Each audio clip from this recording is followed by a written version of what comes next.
Valiant Comics burst on the scene in 1990. Founded by comics veterans like Jim Shooter and Bob Layton, Valiant brought in many of the genre's renowned talents, including Barry Windsor-Smith, Steve Englehart, and Christopher Priest, just to name a few. Released in 1992, Valiant's initial line of titles included X-O Manowar, Shadowman, Harbinger, and Rye, followed by Eternal Warrior, Archer and Armstrong, Bloodshot, Ninjak, and Hardcore, among various other titles.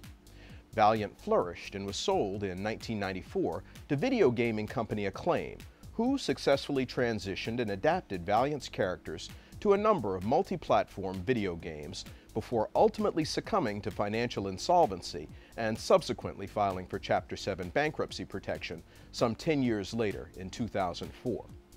But Valiant wouldn't be forgotten, and in the summer of 2012, which was dubbed the Summer of Valiant, the comic marked its triumphant return to the marketplace, thanks to a group of entrepreneurs and fans who seized an opportunity to revive the characters who never left their hearts.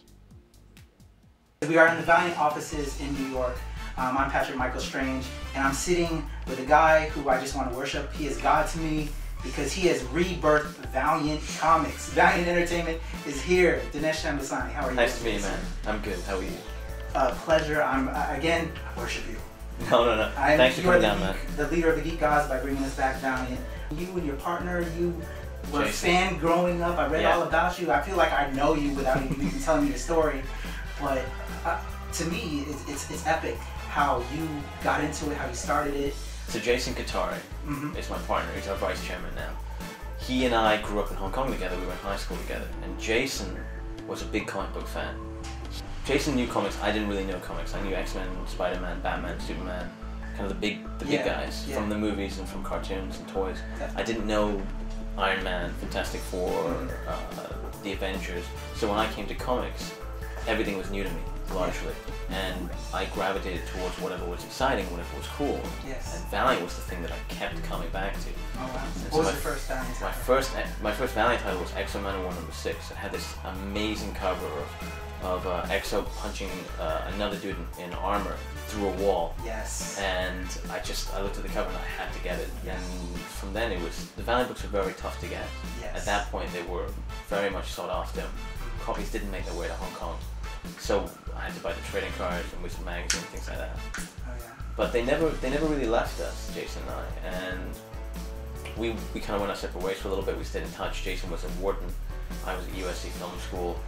And I was working in the film industry, and I was looking at the trajectory that you take in entertainment, and it's so difficult. You know, people say, you ask someone in entertainment how they got where they got, and they have this story, and you look at that story and you say, okay, that's an amazing story, it's so inventive, no one will ever be able to do that again. You found a hole in the wall, and the minute you went through it, it patched over.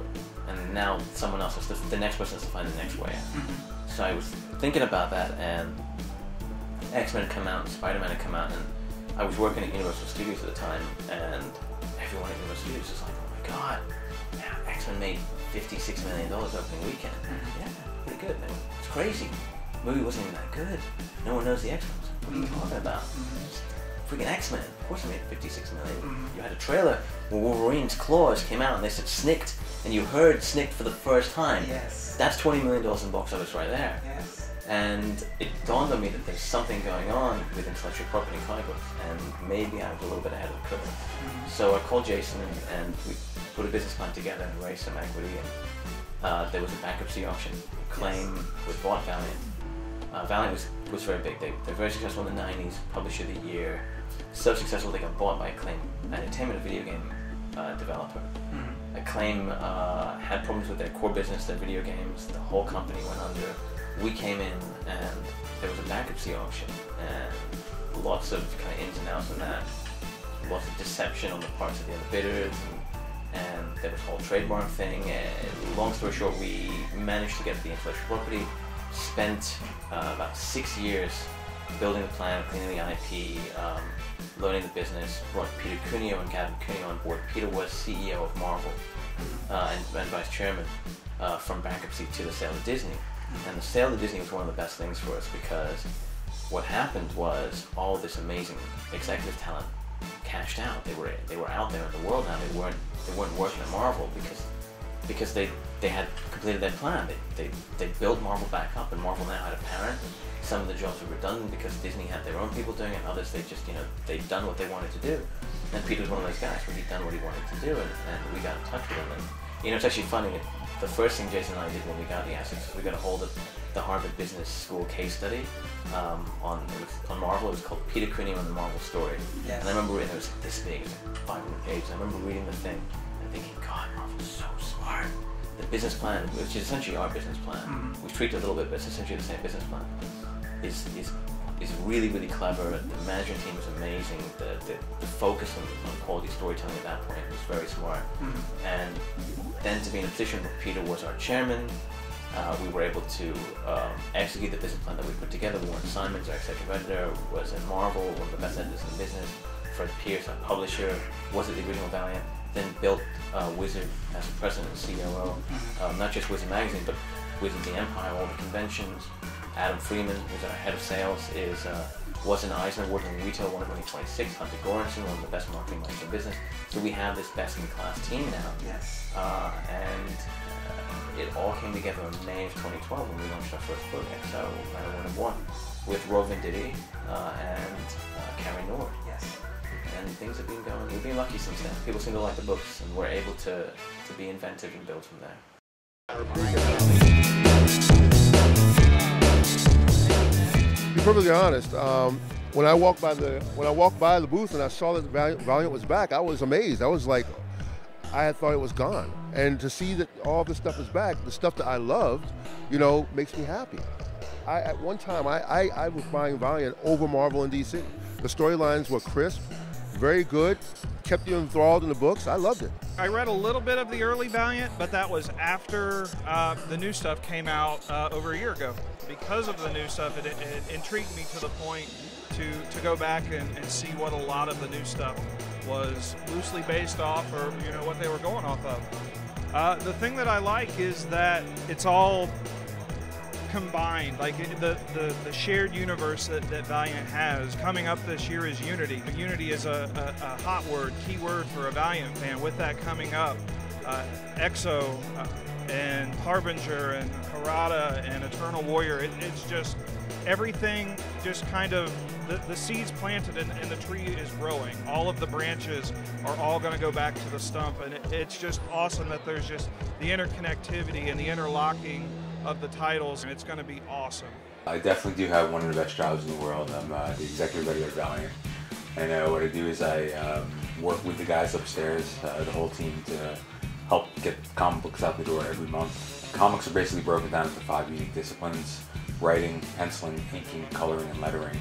And my job as the editor of Harbinger and Archer and Armstrong and Bloodshot is to work on a month-by-month basis with the freelancers to help craft the story, help go over the art, help look at the colors, help really work with the super talented freelancers that we have, and really just try to put the best book out possible, along with working with the great guys that we have upstairs to try to continue to put out the best books in the industry on a month-by-month basis. As an editor, scheduling is extremely important because books have to ship on time. Yes. So artists, not every artist is 4 weeks a book. Every comic book requires 20 or 22 pages of script, pencils, inks, colors, and letters every month. Yes. So it's still an extremely manual process, even with all the, sending files by email and all that stuff. The production process is sped up to a certain extent, but it's still a guy at a board sitting there for 15 hours a day drawing. Yes. So what we're trying to do is schedule our artists accordingly so that we're not putting them in a position where they're not going to be able to ship the book on time. Yeah. But as far as the writers go, we're pretty excited about what we have, and everyone's, Venditti and Dice Art and everyone's, hanging around doing good work. Awesome. We really want to make accessibility a key point of Valiant books, so that, if you've never read a comic book before, I could hand it, Shadowman #6 to my brother who doesn't read comics, and he could sit down and read it and understand what's happening. And that it's not just dependent only on continuity for the success or failure of the book, but there's actually a good cohesive story there with 3-dimensional characters, with compelling character motivations. So that's really what we're trying to do fundamentally. And also, one of the great things about working at Valiant is that we do work in the shared universe where we do have all these incredible characters that were created once upon a time by extraordinary creators like Jim Shooter or David Lapham or Barry Windsor-Smith or Kevin Van Hook or you know, the list just goes on and on and on. So we really want to tap into those kind of core elements about what made the universe so great in the first place, but also again continue to tell individual stories with these characters that's compelling in its own way. This is Bloodshot. You're watching Fantastic Forum.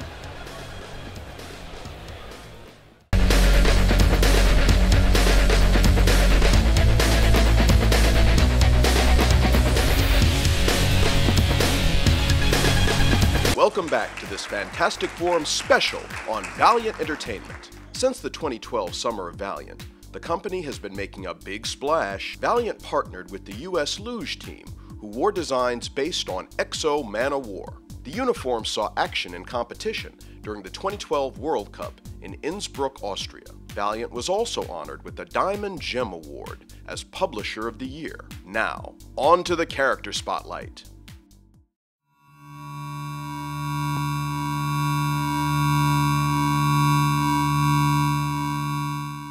I'm having a great time. I only really became aware of Valiant probably just over a year ago on the recommendation of friends, and I didn't even realize my ex-Marvel editor was editor-in-chief of Valiant.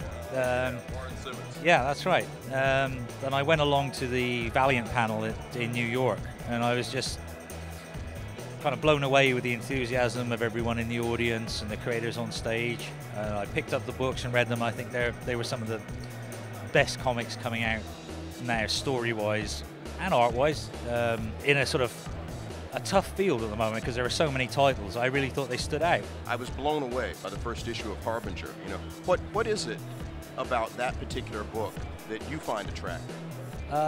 Well, for me, I've always liked team books. Other than that, it's just Joshua Dysart's writing. I think he's a great writer. I can work on a script, and there's enough depth in it that even after I've drawn it, I realise there were things in it I wasn't aware of. It's all about the stories. Another of the big attractions is Valiant is young enough and new enough that the events happening to the characters can all have real meaning and real resonance. One of the problems for the big companies is their characters, the franchise is so big that ultimately it's difficult to do much that doesn't have to be all put back so that you can make the next movie or whatever.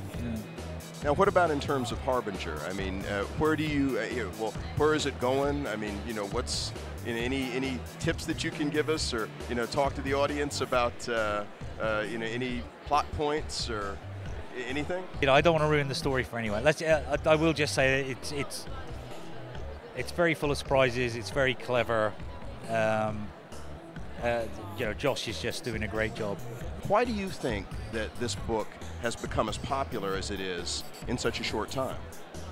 Well, I'll just go back to saying I think it's Joshua's writing. I think because it's intriguing. There's an ambiguity about whether any of the characters are actually good characters or bad characters, which is appealing because it's actually much closer to what real human beings are like. So a bad person can do a good thing, a good person can do a bad thing, and all the characters are vulnerable in one way or another. And also they can keep that element of surprise. You're still discovering something about them. With the Harbinger characters, nobody really knows who they are yet. We're still finding out who they are, and that is really essentially part of the story Josh and I are doing at the moment. Is we're finding out a lot about the characters that maybe even they didn't know about themselves, and I think that's a big attraction to people. The thing is, you can become emotionally invested in the characters in a way which you can only do really when everything is fresh. And the stories, although they are full of action and they're full of sometimes shocking scenes, sometimes very bombastic scenes, are also essentially very human, and that I think is the most important thing of any comic, to get the reader to actually care about the characters, and I think Valiant is doing that very well.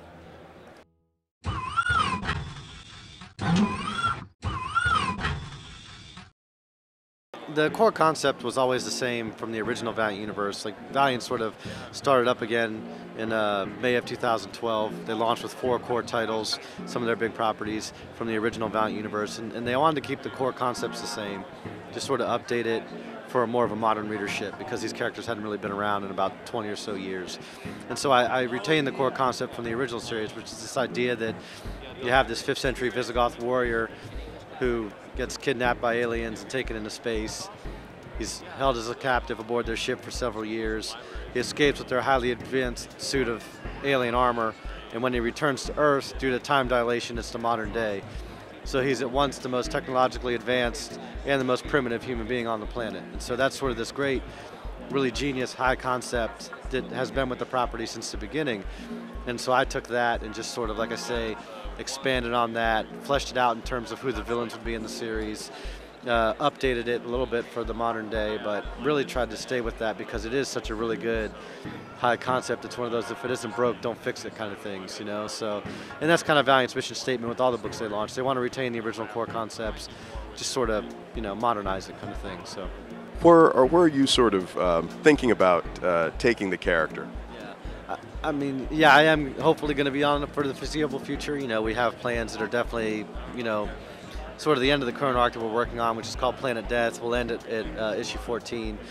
And that's sort of the culmination of the first long-form story arc of the series, which was a lot of what my pitch was. But now we're going to start into the next long-form arc, which will go for another year, year and a half, or whatever have you. And so it's going to be much more of an Earth-based, whereas in the first year and a half of the series, he was going up against these aliens called Divine, who are the original aliens that abducted him, and he escaped from them, and now they want their armor back and all those kinds of things. So it's very cosmic in that sense. The next arc is going to be much more grounded. You know, he's going to basically come back to Earth, and the ancestral lands of the Visigoths are modern-day Romania, which they were chased out of by the Huns, and that's how they ended up in the Roman Empire. Well, he's going to go back and take back his homeland now, but the problem is it's like Bucharest, you know, so it's like he doesn't understand the concept of the United Nations or NATO or any of these kinds of things because he doesn't come from an era like that. So he's doing what is completely justified to him in his 5th century Visigoth mentality, but he's just a man at a time, and that's, again, that great high concept that I really want to tap into and have those conflicts where you can relate to him and sympathize with him as a reader because he's not doing anything wrong. This is his homeland. He just doesn't get that this isn't the time that he lived in, you know. So it's going to be a lot of that kind of thing. What has the fan reaction been to the new X-O and your take on it? I mean, I've been pleasantly surprised, you know, the reviews from the comics press and even attention outside, you know, normal comics press into the mainstream and things, and the response from fans has been really positive, which I find very gratifying, and I feel very fortunate for because, you know, we wanted to bring in new readers, but we also wanted to make the readers of the original Valiant happy as well, and so that's kind of a tightrope you got to walk, and for the most part, not just with X-O, but I think across the line, all the Valiant books, which is to the credit of, you know, the editorial and you know, the creative direction of the company, you know, at more of a corporate level, you know, they're all helping us write stories and allowing us to write stories in a way that is doing that. And so it's sort of a big team win for everybody, you know.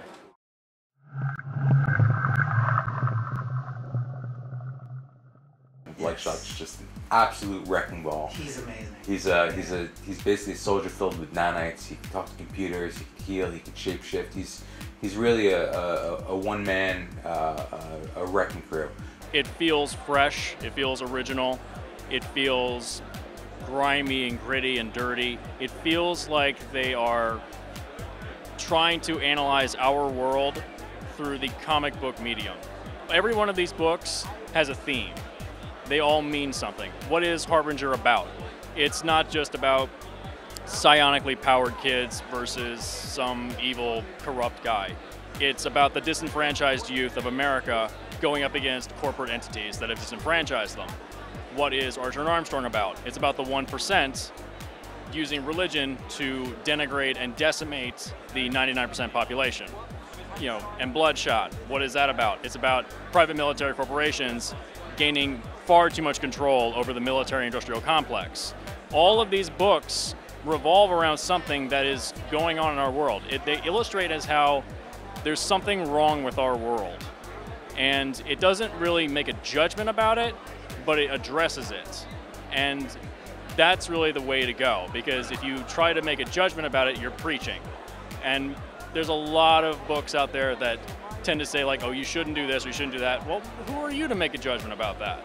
It's better just to show what the problem is and let the readership or viewership decide for themselves.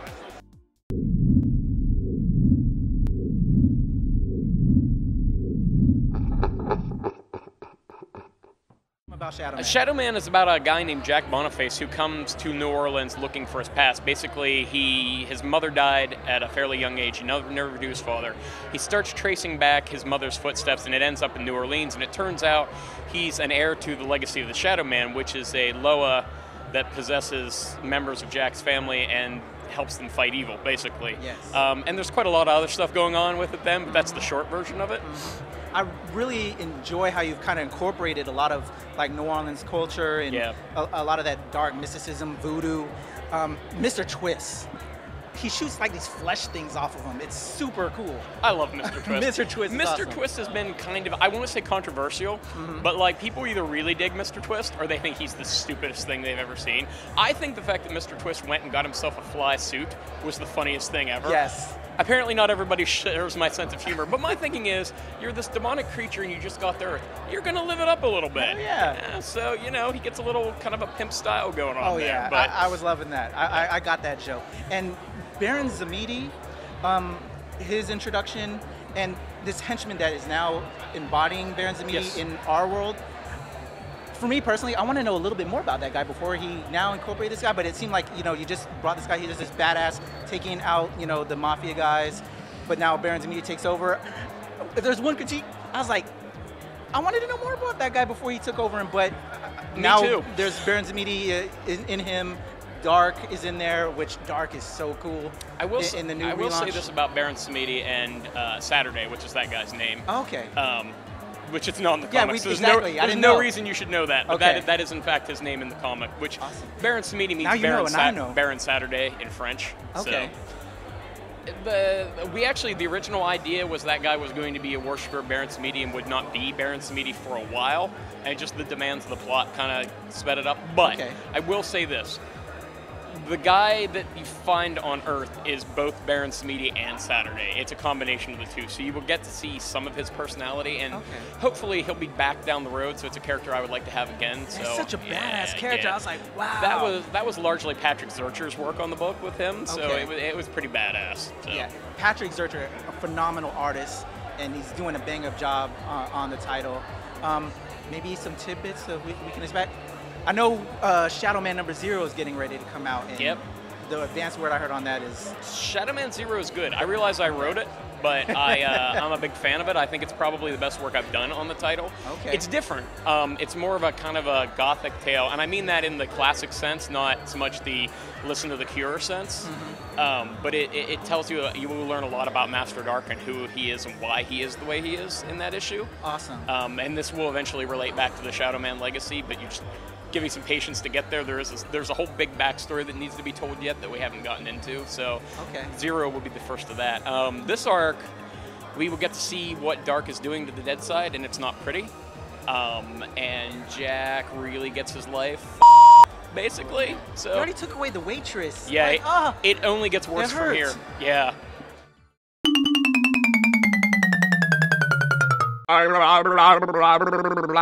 Quan Woody was a series that came out in the 90s. It was a wonderful, wonderful book that developed quite a strong cult following. Christopher Priest was the writer. Doc Wright was the artist. Those guys are brilliant creators, and they did this amazing book that we are constantly asked about. We've been asked about since we launched the company back in May. The new writer is James Asmus, who's an excellent storyteller. And then we also have Tom Fowler, who's doing art of the book. And Tom is just a slam dunk in terms of a casting choice for this book. He's going to nail all the nuances of the emotional beats. He's also great at the comedic aspects of the book, of which there are many, for those who are familiar with the previous incarnation. But the story is largely the story of two foster brothers, who were extremely different people, good friends, you know, close when they were younger, but as they grew older, their personalities became more distinct and they grew apart. Now they have to come together later in life in order to solve, spoilers, the murder of their father. This is, of course, complicated by the fact that they have complicated relationships with their father and with each other. And over the course of their trying to find out what happened to him, they go to his military lab where his father works. There's an explosion. They wind up with superpowers, which is not the best thing in the world, given the fact that these guys are not exactly superhero material, at least at first. And that's part of the fun of them sort of the world's worst superhero team in terms of a tagline. Kind of like the Lethal Weapon. Yeah, exactly. That's what I thought. Yeah. No, totally. It's very much like that in a way. Yeah, for sure. There's a goat. I'm not too familiar with the whole goat thing. The book has a very distinct idiosyncratic voice, and we wanted to keep that because that's one of the things that made the book so special back when it was first coming out. So it was very important to capture that here. Honestly, I think it just speaks more to the diversity of our characters and the line itself. You know, like there's a goat involved, but in it right now, it seems like just a random inclusion of like, oh, okay, well that's just a strange thing. But there's actually a story purpose for it. There's actually a reason for it. We're going to be doing some cool things with the goat coming up. Like all the books have their own distinct sort of voices, and one of them just has to be a little bit more of a louder and obnoxious one. You know, we've been very lucky. The retailers have been supporting us. The fans have been supporting us. Diamond, our distributor's been supporting us. It's been great. And the truth of the matter is, we're very excited. We love what we're doing. It's great. The Valiant fans have come out, and guys like you, who've been yearning for the return of Valiant Comics. Now Valiant Comics has returned. Definitely. I can't wait. Thank you so much, Fred. Thank you. It's a pleasure and an honor. Valiant, I'm excited. You should be excited. We've raved and reviewed you guys all about these great titles coming out. Check it out. This is Fantastic Forum coming to you from Baltimore Comic-Con. We'll be right back after this. Victory! Victory! Victory! Victory!